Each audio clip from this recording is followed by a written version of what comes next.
budget ni Bongbong Marcos sa bilyon-bilyon ng budget ni Bongbong Marcos sa kanyang intelligence. Tapos wala siyang alam. Hindi niya alam na lumindol sa Cebu. So nagpunta siya ng Cebu. Kasi nung nagpunta siya ng Masbate, 1 week after na. So nagpunta siya ng Cebu mga a day or 2 after. Tapos pagkatapos, umuwi na siya. Tapos hindi na siya nakita. Hindi mo na siya nakita. Bigla siya naglahom parang bula. Putang ina, hindi ko alam kung nagpunta na naman yan sa time-space warp. Mukhang may pinasukan na naman pintuyan dyan sa Malacanang. Tapos 1 linggo na naman hindi lumabas. Hindi natin alam kung anong ginawa. Paglabas, nakangiwi na eh. Lumindol ngayon, habang nandoon tayo sa Cebu, lumindol ngayon dyan sa Davao. Lumindol sa Davao, ang lakas din. Mas malakas pa kaysa sa Cebu. Wala siyang, initial statement, wala, ang nandoon lang lagi, si DSWD Secretary, Gatchalian, at saka si Vince Dizon. Si Vince Dizon, dati ang pogi-pogi niya, kaibigan namin yan eh. Ngayon, mukha ng ermitanyo eh. Ang ina ba naman, magtrabaho ka rito sa Abnoy na ito eh. Talagang sasakit ang ulo mo dahil wala talagang kasilbi-silbi. So, lumindol ng malakas, hindi mo matatagpuan. This was during the weekend. Ang hilig ng mga to, di ba, magbakasyon ng weekend? Nawala na naman siya. Tapos lumitaw siya. Kailan? Lunes na lang. Saan ka naman makakita? Ang presidente ba may day off? Wala. Kapag naging presidente ka, mula Lunes hanggang Linggo, presidente ka. From 2022 to 2028, presidente ka. Pero pwede ka rin naman magpahinga, di ba? Kaya lang, pagka nagpapahinga ka, may nangyaring dilubyo, anong gagawin mo? Magigising ka. Tapos kahit nakapadyama ka, kahit na nakakarsursilyo ka, nakabrief ka, pupunta ka sa disaster team mo, kakausap mo sila, ano na nangyari, initial assessment, ilan nang namatay, di ba dapat ganun? Hindi. Ang ginagawa nito ni Tolonges, pupunta siya dun sa lugar, dun pa lang niya aalamin kung ano ang nangyari. Dun pa lang niya aalamin kung ano yung lala nung damage.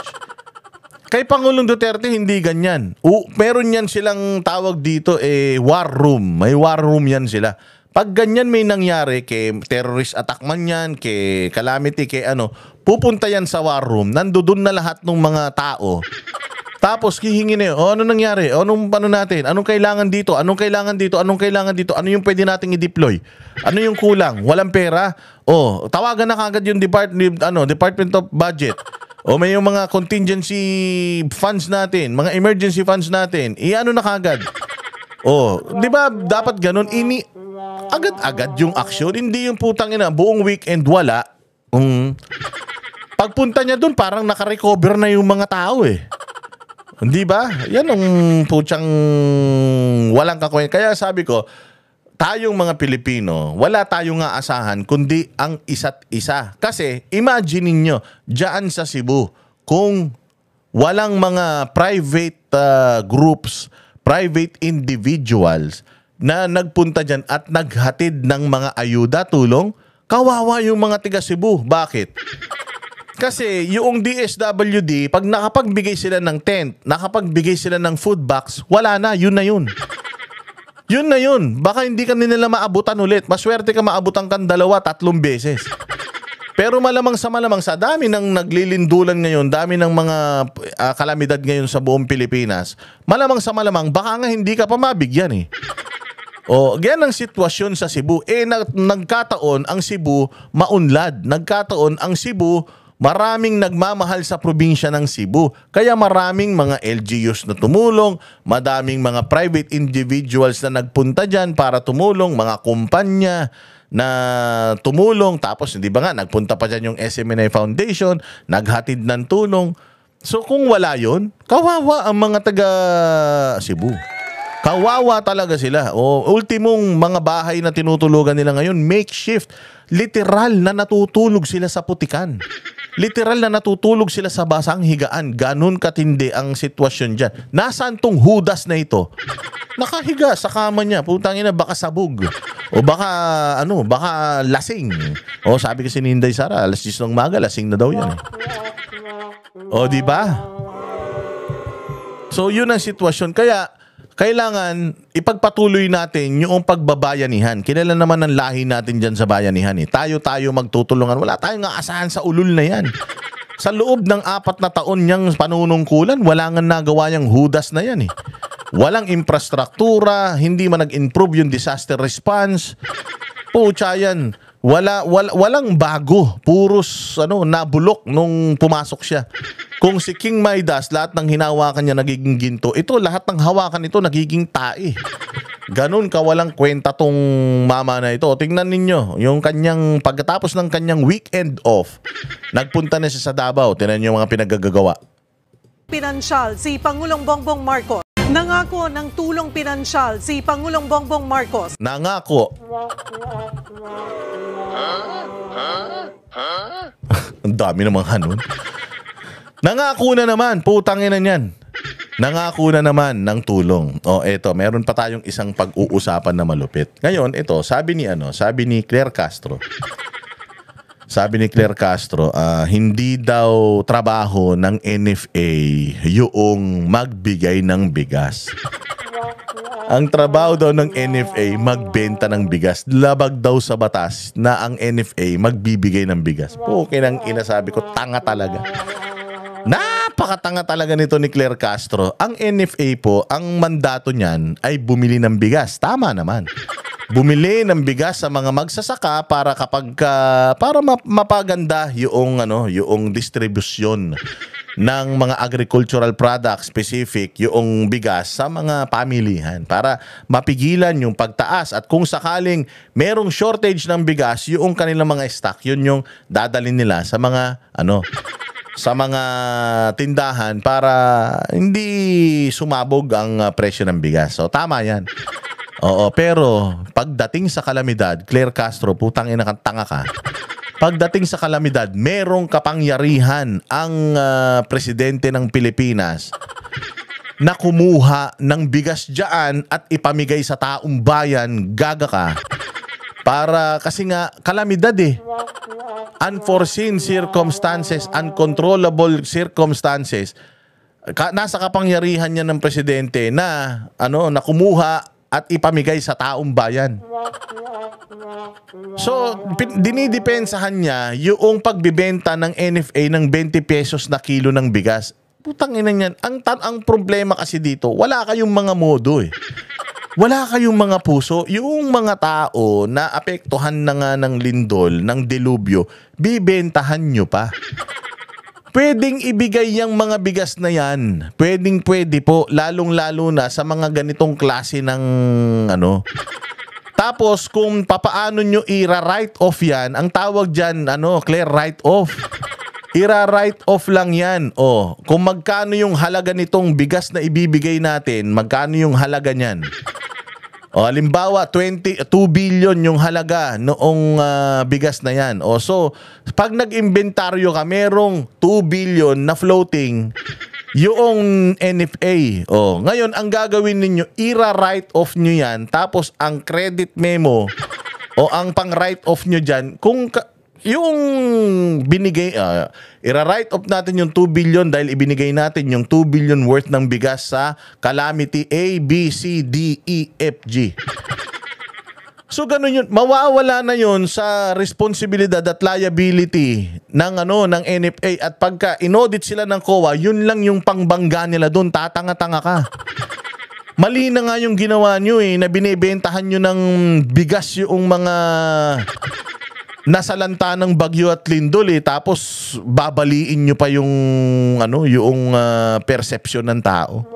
Gago talaga to si Claire Castro Bagamat totoo na yan ang mandato ng NFA, hindi nakakahon dyan ng NFA.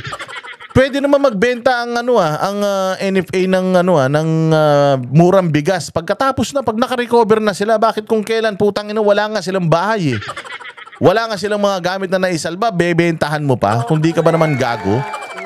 Sabi niya kasi meron naman DSWD at yun ang nagbibigay. O saan ba galing yung bigas ng DSWD? Hindi ba binibili din nila yan sa NFA?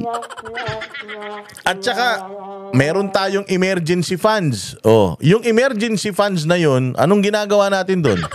Kinukuha nga natin yun eh. In this case, binibigay nga ni Bongbong Marcos, ibibigay nga ni Bongbong Marcos sa mga LGU yun eh. Oh. So, kung yung pera nga, nakakakuha siya, ito pa kanyang bigas, eh pwede mabulok yan. O, kunin mo yung ilan ng bigas, NFA dito sa Davao. Meron pa kayong bigas, di ba? O, yung bigas na yan, ipamigay nyo na yan. Loss na natin yan. Ganun. Hindi. Putangin na nyo, nininegosyo nyo. Nininegosyo nyo yung bigas na ang pinambili naman, pera ng taong bayan. O, yung mga yan, pwede yan, in case of emergency, pwede yan kunin, pwede yan ipamigay. Utang ina, tatanga-tanga talaga tong babae na ito. O, isa pa. O, sige, diretso. Sa mga naapektuhan ng magnitude 7.4 na lindol sa Davao Oriental. Live mula sa Mati City, Davao Oriental, ania sa frontline sa balita, si Bril Montalvo ng News 5 Mindanao. Bril, ano pa ang ginawa ng Pangulo sa pagbisita niya dyan? Cheryl, ito yung fake news sa Davao. personal na kinumusta ni Pangulong Bongbong Marcos ang mga kapatid natin dito sa Davao Oriental na niyanig ng magnitude 7.4 na lindol. Unang binisita ng Pangulo ang Manay District Hospital na isa sa mga higit na napinsalang infrastruktura. Binisita. Sabi ko nga sa inyo, sa sobrang busy ng presidente, they could have showed this to the president nung una pa lang. Nung una pa lang, may mga images na silang pinakita. Sir, ito po yung damages. Boom. Hindi mo na kailangan magpunta dun sa lugar to inspect. Actually, pumunta ka dyan sa lugar, dapat para i-organize na. Sabi mo sa kanila, huwag kayo mag-alala, help is on the way. Ito yung mga gagawin natin at paparating na po yan. Kapit lang. Ganun, hindi. Paikot-ikot ka pa. Pagbaba mo, kaway-kaway ka. Nakita mo, hindi siya pinagkakaguluhan. Hindi siya pinapansin. Meron pa nga isang video na nakita. Pagbaba niya, sinisigaw ng tao, Duterte. Nagsibagsakan ang mga kisame dito at bitak-bitak ang mga pader. Matapos dito, dumiretso si PBBM sa Manay National High School sa Barangay San Ignacio. Nakakordon na ang gusali ng paaralan habang nagpapatuloy ang assessment sa naging pinsala rito. Sunod niyang pinuntahan ang nasirang evacuation center sa bayan ng Tarragona. Ang mga naapektuhan tuloy ng lindol, pansamantala munang nananatili sa mga tent sa labas ng munisipyo. Dahil dito, ipinag-utos ng Pangulo ang pagtatayo ng modular center unit. We have the tent cities, but we will change the tent cities into the modular shelters that we have found to be mas matibay, mas komportable. We will have to find a place. Saan ka makakita? Pumunta siya doon sa ground zero. Tapos umupo siya, kumuha siya ng mic. Tapos dito niya sinasabi kung ano yung, dito niya iniisip, dito nila pinaplano kung ano yung mga gagawin nila. Dapat automatic na yan eh. Dapat meron na tayong contingency plan or meron na tayong pag mga ganitong issue, ito na yung plan natin, mobilize na kagad. Hindi, ito pinapangako pa lang niya. Ganitong gagawin natin dito, ganitong gagawin natin dyan, ganitong gagawin natin dyan. By the time na sisimulan na yun, may lumindol na naman sa ibang lugar, na-damage na naman, mangangako na naman siya doon. Hanggang sa makalimutan niya na kung ano yung mga pinangako niya. Magaling lang mangako to, wala naman itong nagagawa eh.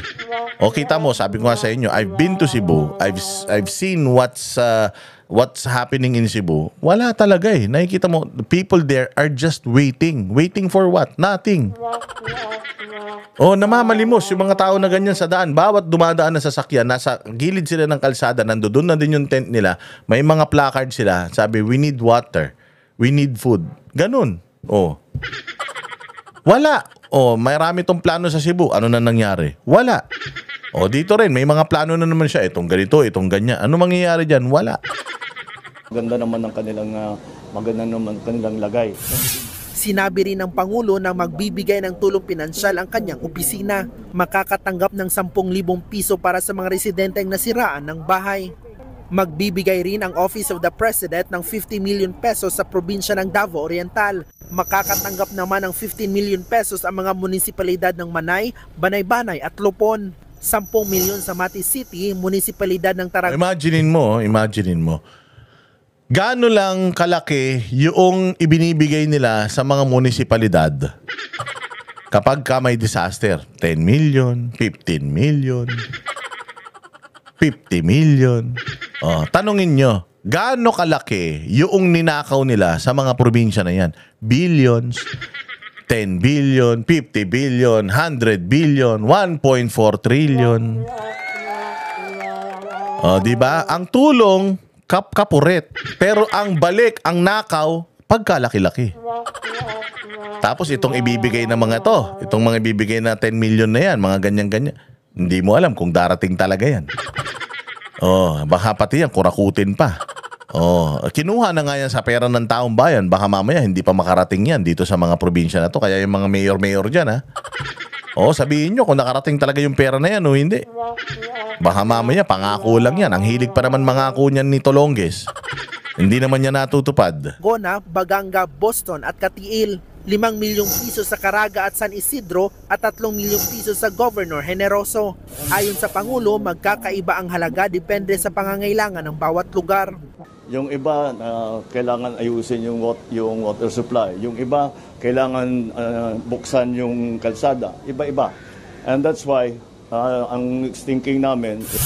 Kasabay nito, namigay rin ang Department of Social Welfare and Development ng hot meals at food. Namigay ng hot meal. Kasi nung nakaraan may nagrereklamo di ba? Pucha, kita mo naman yung hot meal nila. Ganitong Tupperware, putang ina niyan.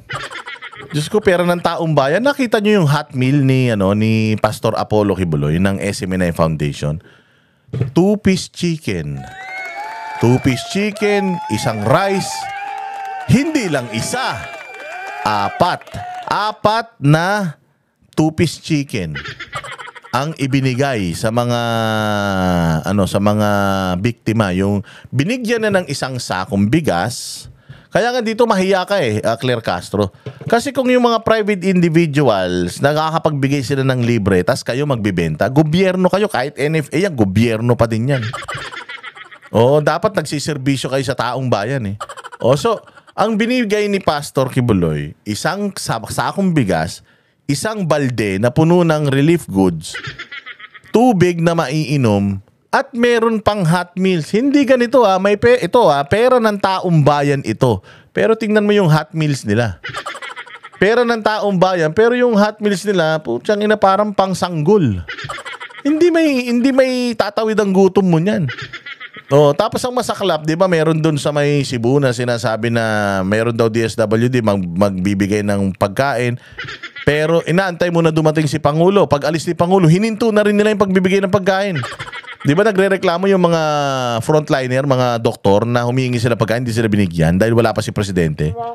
Kakapal ng muka, tumulong na nga yung mga doktor, volunteer, tas hindi nyo pa pinakain, kakapal nyo. Samantalang si Pastor, lahat may pagkain. Apat na food box. Hot meals, 4 hindi isa. Wala pang pera ng taong bayan yan. Pera pa yan ng foundation, pera pa yan ng mga nagdo-donate. Pag zero corruption, ganyan talaga. Lahat ibibigay sa serbisyo. Ito, tinan mo. Back sa mga apektadong residente. Ayan. So, okay na din. Kasi nagpunta naman. Ang importante, nagpunta. Ang importante, nagpunta. Basta ang importante nagpunta, hindi natulog lang. Pero late ka pa rin. You should have been there, or at least you should have shown us that you were planning noong pagkalindol pa lang, pagkatapos ng lindol, naipakita mo na sana na nagpaplano ka. Hindi yung ilang araw bago ka pumunta, tapos pagpunta mo, doon ka pa lang nagpaplano. Doon ka pa lang nangangako. Sign yan of incompetence. Kami ang boses ng masa, hindi natatakot. Katotohanan lang, di kami nalulunod. Walang bahid ng sismis, lahat ay totoo. Kahit sino ka pa, pag mali ka babanatan ka. Walang pinipili kulay, wala kaming kinikilingan. Basta para sa bayan, kami lalaban. Pag tama palakpakan, pag mali banatan. Di matitinag, di matatakot, para sa bayan tuloy ang sigaw. Sa harap ng kamera, walang halong takot. Mga baluktot, lahat kayo'y tutumba. Ang hustisya at totoo, yun lang ang mahalaga. Kahit sinong harang, di kami matitinag. Walang pinipiling kulay, wala kaming kinikilingan. Basta para sa bayan, kami lalaban. Pag tama palakpakan, pag mali banatan. Di matitinag, di matatakot, para sa bayan tuloy ang sigaw. Kung nasa tama ka, ikaw ay aming kasama. Pero pag mali ka, handa ka na bang mabasag? Banateros kami, walang inuunan. Dahil bayan muna, bago ang sarili.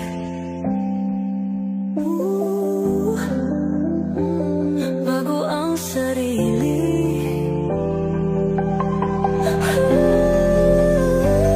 Pag tama palakpakan, pag mali banatan. Banateros ang sigaw, katotohanan ang laban.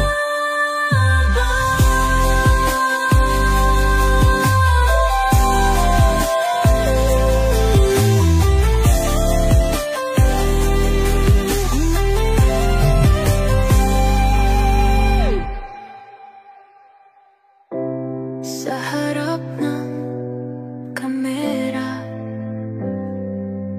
wala